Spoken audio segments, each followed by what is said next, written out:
Okay, we've been, for our class here, we've been talking about the principles of discovery. Principles of discovery, for anyone that's new here, is principles that we can use that will aid us in discovering what is true, sorting out the truth for the untruth.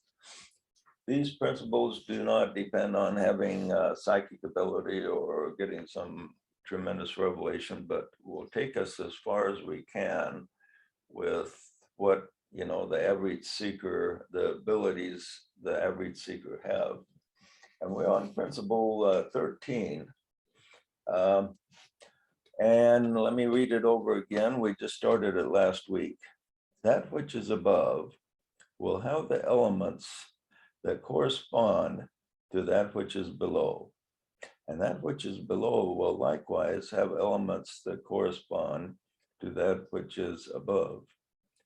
This is also one of the keys of knowledge as it relates to the molecular relationship. So that's kind of interesting. Now, the phraseology that's usually used is as above, so below, or as below, so above. But as we pointed out, it's not exact. What is below is after it's created and it becomes an element or a component of the creation of that which is above. When that which is above is created, it's not exact. There's correspondences, but the correspondences are not exact. And by examining that which is below, comparing it to that which is above, if the student uses the intuition, he can discern many truths using this law of correspondences. But if he's going to be completely black and white, he'll miss a lot of them. He has to use the intuition to fill in the gaps. And so that's an interesting point. We pointed out last week that says in the scriptures that God makes all things new. He does new things all the time. Okay. Now, there's certain key numbers that are important to use in the law of correspondences. Of course, the most key number of all is the number 1.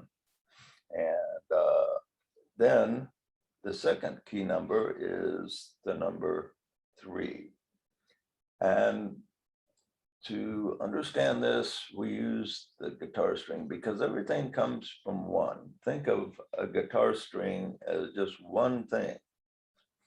Yet you pluck it, and you look at it, you see more than one. You see a string on top, a string on the bottom, and kind of a little bit of a string in the middle where it originated, if you look hard. So you have, but the interesting part is the idea of more than one string after it's plucked. There's still only one string there, but it looks like there's more than one string. And so it's creation by illusion. And this is what happened. The purpose energy from God is 1, and it vibrates and it produces the wavelength. And the wavelength consists of the top of the wavelength, the bottom of the wavelength, and then the midway point that crosses over, and you have the Trinity, the 3. And there's Trinities just manifest all over the place. Trinities is the beginning of creation and the beginning of life. And what is a Trinity in Christian terminology? Who wants to answer that question?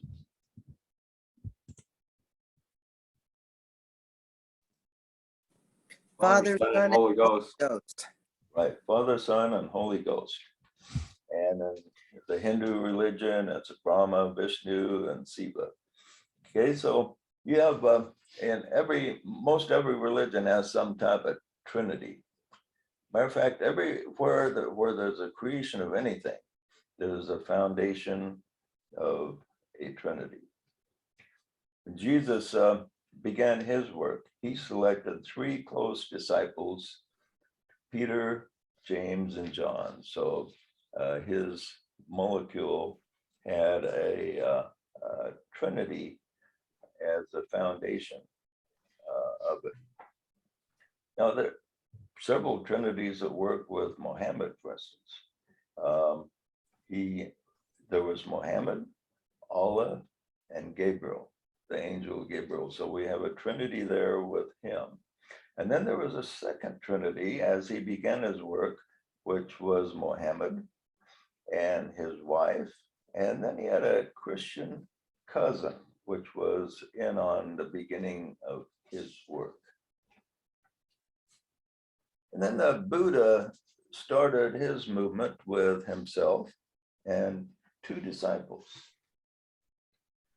Now, this not only applies to spiritual work, but say if a successful business is started, first of all, you have the initiator, the guy that comes up with some idea, okay? And he's like the one. And then he starts telling people about it, and then he gathers two others around himself. And when he is able to do this, it gives him a lot of power to be able to begin his organization, whether it be business, a group, or whatever it is. But whenever there's a Trinity involved, the power of creation becomes much stronger. For instance, Steve Jobs, when he started out, he started with Wozniak and another guy named Ronald Wayne, who helped them found Apple Computers. So it was started by a Trinity. And Microsoft was initiated by Bill Gates, his friend Paul Allen, in cooperation with Micro Instrumentation and Telepathy Systems President Ed Roberts. So there was even a Trinity with Microsoft. The Beatles were initiated by Paul McCartney, Lennon, and Harrison. Ringo came along 4 years after they actually initiated the band. So the Beatles themselves were started by a Trinity. Now, America itself was founded on a Trinity of the President, Congress, and the judiciary. Now, the family itself, a successful family, is founded on father, mother, and children, another Trinity. Then there's a Trinity of planes, of the human endeavor. The Trinity of planes in the worlds of form are what? Who can tell us the three worlds of form? What, physical, astral, mental? Right. Physical, astral, emotional, and mental are the three worlds of form. Okay. Then we have a higher Trinity, which is Atma, Buddha, Manas. Okay. And so these two Trinities come together and produce Star of David. Okay, what's the next significant number up with lots of correspondences? We have the 1, the 3, what's the 7. next? You are right. 7 is the biggie. All the numbers have a lot of meaning behind them that we could discuss, but these are extremely important numbers. We see the number 7 is repeated a tremendous number of times in the scriptures. Guess how many times the number 7 is mentioned in the Bible? Let's just have some guesses. Curtis, I got your audio here. What would you guess? Oh man, like, well, 777 probably, but probably closer to 300 or 400, I imagine. Well, the first guess was the closest. Well, I was actually pretty close. 735 times the number 7. Well, see, there you go. And 54 times just in the book of Revelation alone. Perhaps the most famous use of the number 7 is the 7 days of creation. because creation itself has a foundation of 7. We have the 7 rays and 7 days of the week, 7 chakras, 7 colors of the rainbow, 7 chakras. Interesting that 7 days took hold in the consciousness of humanity, and pretty much the whole world still uses that as numbering days. I mean, why didn't we have 8 days? Why didn't we have 12 days or 15 days just and number them or name them? Instead, we had 7 days. That number is really stuck. Now, throughout the Old Testament, the number 7 is repeated quite often. For instance, Noah gathered 7 pairs of clean animals and were received into the ark. Then there were 7 years of plenty in the days of Joseph in his dream, the dream he interpreted. There would be 7 years of plenty, followed by 7 years of famine. Then Joshua and Israel marched around Jericho 7 times, and then 7 priests blew 7 trumpets before the walls came tumbling down. You know, maybe there's some formula there we could use next time we have to fight a war. Don't have to use any bullets or anything, just blow 7 trumpets, get 7 priests. So who knows, there might be some hidden formula there. And then in the New Testament, we're supposed to forgive 70 times 7. That number 7 keeps cropping up. And then Jesus, when he fed the multitudes with 7 loaves of bread, but after it was all over, the disciples gathered 7 baskets of leftovers. Then the book of Revelation uses this number symbolically quite often. The first chapter introduces the 7 churches, and each one has a different message. Then the book of Revelation says there's 7 spirits before the throne of God, and 7 candlesticks, and 7 stars in the Revelation. Then we come across the famous 7 seals. 7 angels blowing 7 trumpets. There were 7 thunders, and then a dragon appears with 7 heads, and there were 7 plagues mentioned, and 7 vials, and 7 mountains, and 7 kings, just to give a partial list. It's amazing how often this number is repeated. And then, as we mentioned, in esoteric literature, it speaks about the 7 rays are given much weight. And then there are 7 root races. We could spend several lessons talking about them. And each root race has 7 sub races. And now in Buddhism, 7 is a number of ascent. And Buddha is said to walk this number of steps after he was born.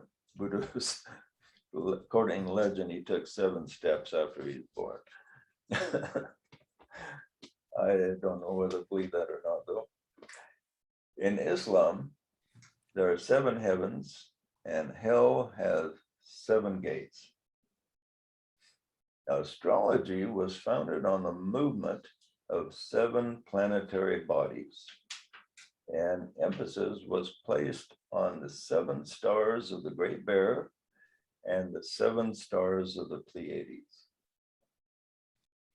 And nature, we have 7 colors of the rainbow, 7 musical notes, 7 electron shells around the heavier atoms. And our skin is regenerated in 7 days. And every cell in the body is replaced every 7 years. There are 7 seas on the planet, 7 continents, 7 wonders of the world. And here's this interesting quote from Shakespeare. There's a piece of the quote. You're familiar with this quote, but an interesting part is usually left off when it's quoted. You've heard this before. All the world's a stage, and all the men and women merely players, and they all have their exits and entrances. And one man in his time plays many parts. But then it says, people usually leave this last part off. His acts being 7 ages.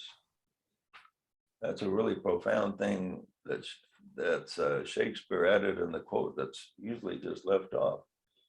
His acts being 7 ages. Sounds like Shakespeare was a student of esoteric thinking there. It's kind of interesting.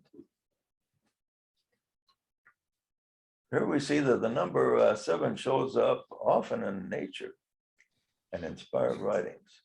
It manifests so much from the human mind because it signifies some very deep truths. Okay. So we have all this 7 appearing again and again and again. And in esoteric organizations, we have the Kumaras led by Sanat Kumara, the lord of the planet. And he has with him a group, a molecule numbering how many? 7. 7 again. So there's 7 in his molecule. Now, then we descend down to the hierarchy, which is headed by the Christ. And under Christ, we have another very significant number. There are 12 masters under the Christ, with the Christ being the 13th. And so this is a number another very significant number. Think of the number 12 in spiritual writings. Can anyone tell us where this number showed up? Think of several places. 12 signs of the zodiac, 12 tribes of Israel, 12 months in the 12 gates of the year. New Jerusalem. Yeah. What'd you say, Solomon? Say the 12 gates of the New Jerusalem. Right. 12 gates of the New Jerusalem. Yeah. Yeah. Just like the number 7, this number 12 just keeps showing up again and again. Another very significant number. Now, 10 is also pretty significant. We have 10 fingers and 10 toes, and our numbering system is on 10, so that's pretty significant. But the number 12 shows 1, 3, 7, and 12 just show up again and again in spiritual writings. Okay, as Curtis said, there's 12 tribes of Israel. Those 12 stones on the breastplate of the high priest, 12 apostles of Jesus, 12 entrances to the New Jerusalem, like Solomon said. There are 12 gods, main gods in Greek mythology. Now, Odin had 12 sons in the Norse mythology, and there are 12 imams in the Islam religion. And then there are, how many labors of Hercules, Curtis? Oh, I don't know. Let's see. Probably 12. Yeah, right. Curtis loves those laborers of Hercules. Yeah, well, Okay. The brazen lava at Solomon's temple is on 12 oxen. Yeah, that's true. The 12 oxen, I left that one out. We have 12 months in the year, 12 numbers on the clock. And then 12 hours in a day. Yeah, 12 inches in a foot. And how eggs are, how many eggs in a carton of eggs? When Oh, a dozen probably. right.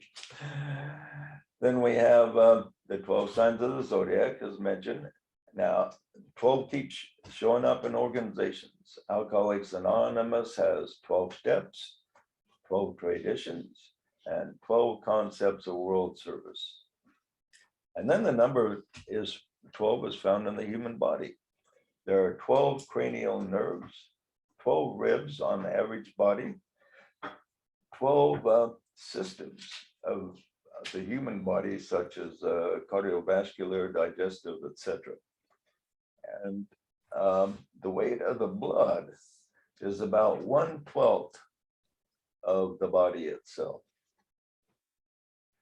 So it's interesting that how this number just keeps showing up again and again. And it has a tremendous significance overall because it's a foundation of just about every successful organization. Every successful organization has these numbers. First of all, you have the number 1. That's the initiating number. Somebody comes up with an idea. Then he gathers 2 people that grasp the idea, and this gives it life. This is like a seed. Once you get the Trinity, you have the correspondent to a seed being planted. And then when the seed starts to grow, then it gathers around the 7. And the 7 gives it life to be able to grow and mature. And then eventually the number 12 comes in. A mature organization has 12 in it somewhere. And when the 12 manifests, then it has power to reproduce. Because this power to reproduce is necessary. And you'll find that a lot of companies, they will prosper as long as the initiate is alive. When the initiate dies and the company disappears, or the group disappears, or the organization disappears. But when it gets all these numbers in play, the 1, the 3, the 7, and the 12, then it continues. Then when the initiate is no longer there, the organization continues to be in existence and growing as long as it's not corrupted. But then eventually what happens is corruption often will set in. When corruption sets in, then the numbers are altered. And if the numbers get altered to where the 1, the 3, the 7, the 12 are not functioning, then the company will lose its life and eventually be replaced.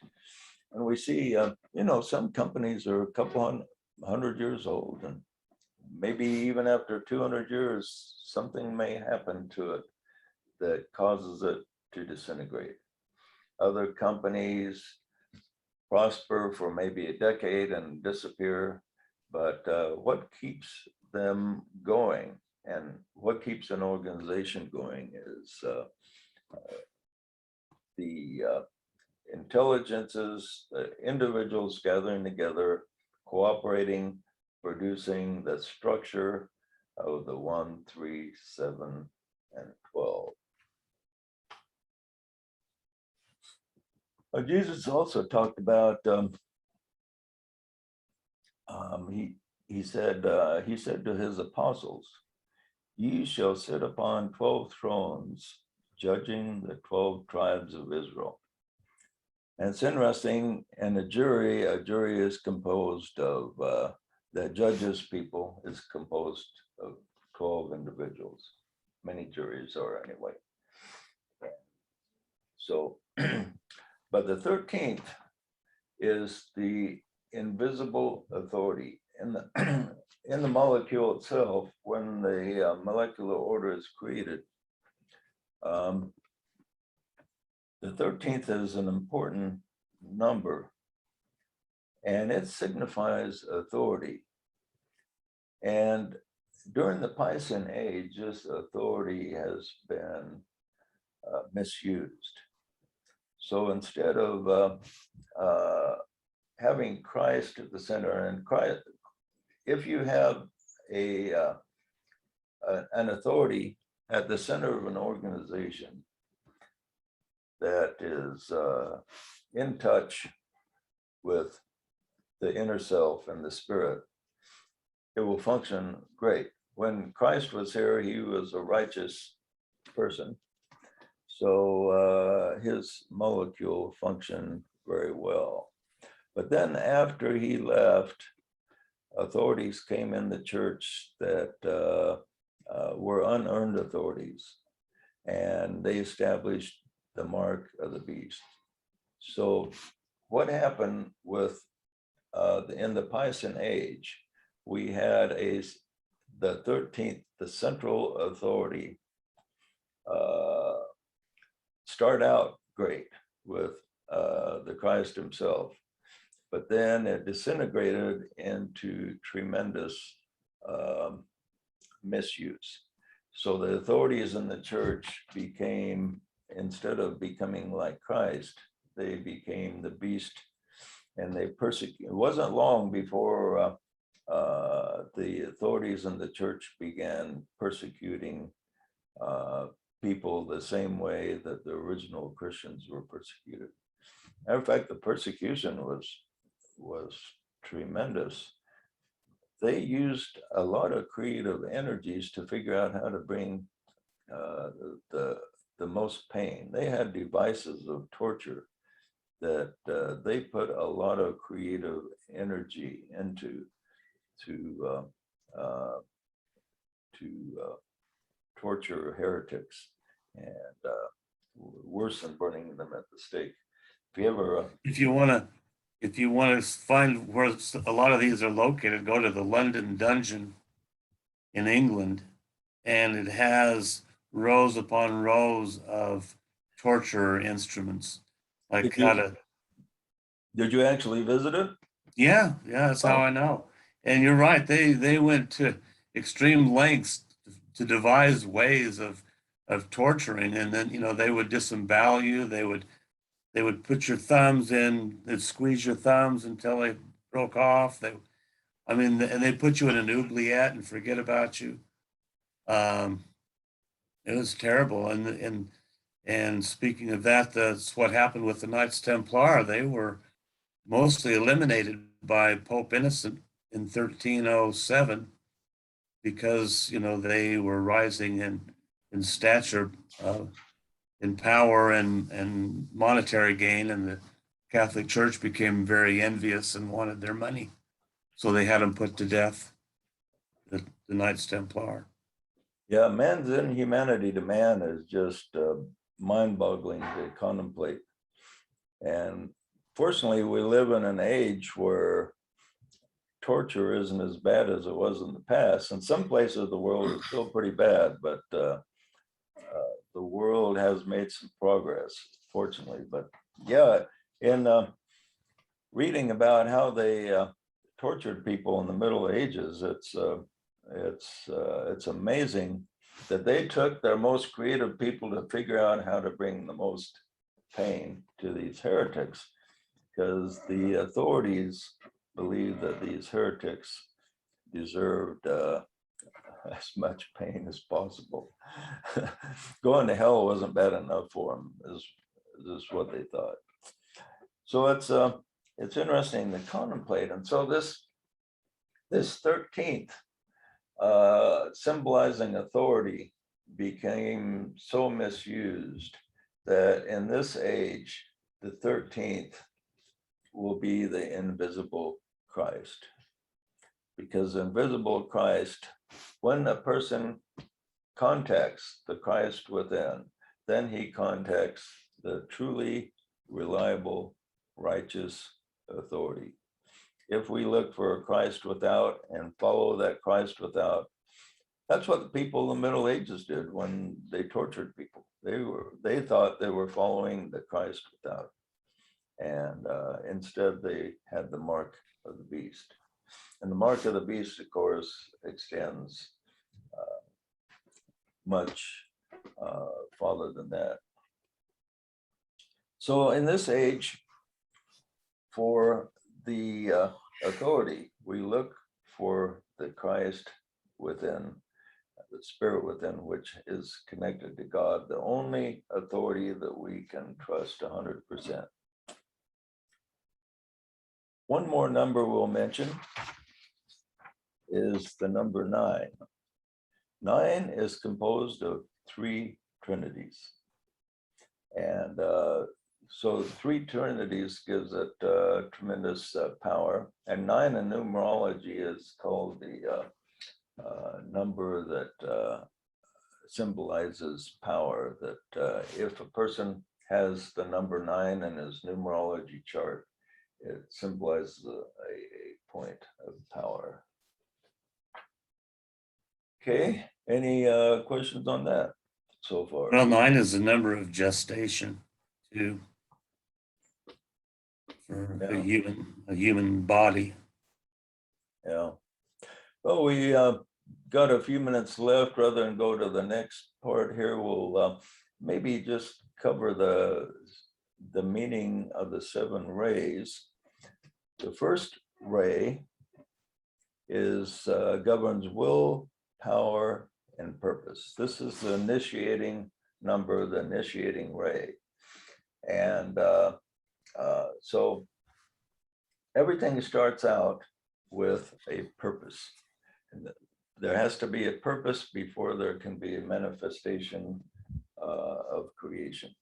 So and DK talks about the word purpose. He says that when he talks about the essence of the first ray, he uses the word purpose, but he gives a hint on this, saying that this is merely the closest word he can come to describe something for which there is no word.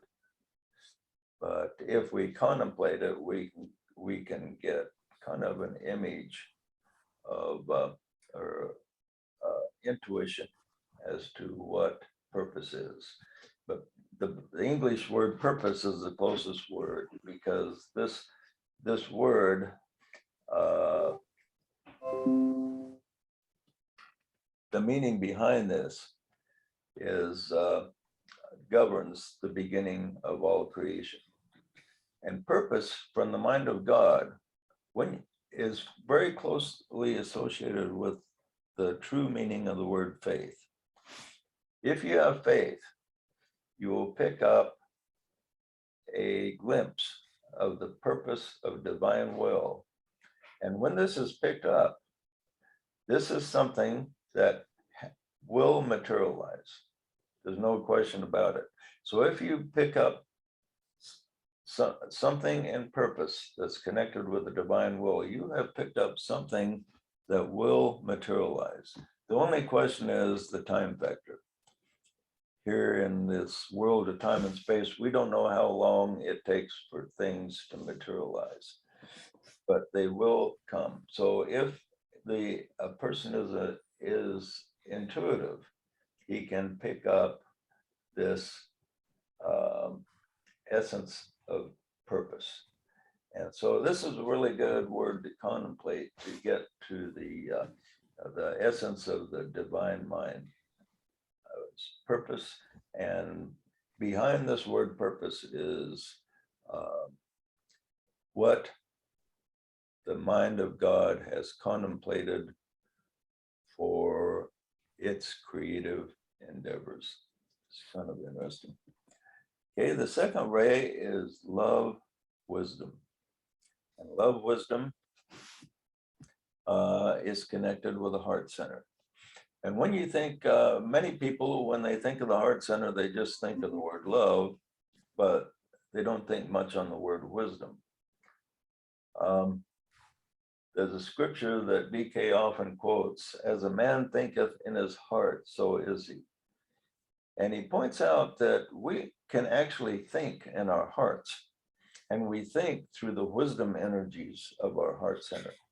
So we think not only through our mind, but we also think in our heart. And that's different than lower emotions. Thinking in the heart is thinking in such a way that you reflect on pure truth. Whereas if we descend to the solar plexus, many things that are true are reversed. Okay. Now, the third ray is a ray of active intelligence. And active intelligence governs all matter. All matter is composed of little but very intricate computer programs that function on their own. They were created by a tremendous intelligence in a previous universe and programmed in there. So everything that we see around us that's composed of atoms functions on billions and trillions of little computer programs that have been in place. And that's why it also represents the third aspect of the deity, which is matter, mother, the third aspect. right. The female energy is very closely connected to Adam or to matter. Matter of fact, in the story of Adam and Eve, who pulled us into matter? It was the female pulled Adam into away from the spiritual center into matter. JJ, I have a question about that. Experience, yeah. So the third ray is on the sort of male axis, but it's related to matter, and as you're saying, it has a connection to mother. But Yeah. then the Christ aspect is the second ray, which is feminine. Do you have any thoughts on, I guess, especially the third ray, how it's sort of a feminine thing, but not, and it's also sort of Yeah, masculine? the actual number, even numbers are more feminine and the odd numbers are more masculine. Now, as far as creation goes, it's the female that took us into matter. But once we are there, it's the male energy begins to dominate. And so that's why the number 3 is actually a male number. So the female took us into matter and the male energy governed the number 3 is working to take us back out. So the female leads us into experience. And I don't know how many of you dated some kind of interesting females in your life, but they will definitely lead you into interesting experiences that you wouldn't go into on your own. But once you have the experience, once you have the experience, you would never let it go. I mean, it's really valuable. You have a comment there, Philip? No, I just thought that was hilarious. You just said that. Yeah, they definitely lead us into interesting experiences. And okay, the fourth ray is harmony through conflict, which is an interesting statement. The fact that conflict, and the fourth ray, 4 again is a female number, and the interplay of male and female produces quite a bit of conflict, but then when harmony is produced afterwards, it's very sweet. So it's an interesting number, and this ray also leads to great creativity. The harmony through conflict, the opposing forces stimulates tremendous creativity in humanity. It also relates to the fourth kingdom of nature, which is humanity, the pivotal point. Yeah, there's a lot of 4s in relation to us. Now, the 5th is a ray of concrete knowledge. It governs science and gathering knowledge on the physical level. And then 6 is a ray of idealism, and this governs the age of Pisces. It governs the solar plexus. And people often, some students kind of avoid being identified with the number 6, but Jesus was on ray 6. And his mission in that life was to present the image of the ideal man. And because this is the positive aspect of the number 6 is the presentation of the ideal that we will eventually reach. The negative aspect is it's very closely associated with the emotional world, which distorts everything, turns it upside down. And this is what happened with the presentation of the Christ, is it was turned into eventually the mark of the beast. And now, because it's been somewhat corrupted, we're ready for a new age, the Aquarian age, which will be largely governed by Ray 7, which is the ray of ceremonial magic. And it governs form and organization. Business is all related to race 7, and it's very closely related to the first ray of purpose, because it kind of blends into purpose as it goes back and introduces us in a new round to ray 1. Okay, any comments or questions before we wrap it up? Yeah, going into the 7th ray of not just ceremonial magic, but kind of network marketing is a manifestation of the 7th ray, where people come together in a higher frame of connecting and working together in organization. Kind of a kind of see the influence there of the 7th ray and multi-level and networking and marketing. Yeah, you know, business, a lot of people think business is evil, but business is actually evolving a lot. So there's a lot of businesses coming closer to the molecular business, where employees are more involved, employees are co-owners. And as this happens, as business evolves, and instead of just a couple people at the top making all the profits, where the business is more co-owned and cooperative, it will be manifesting the positive aspects of the 7th ray.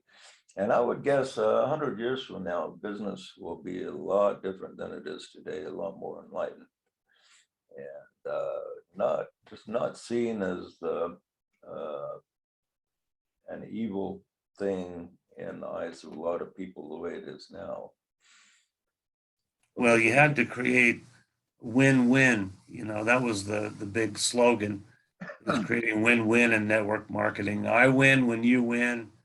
You know, help enough people get what they want, and they'll help you get what you want. So that was Zig Ziglar.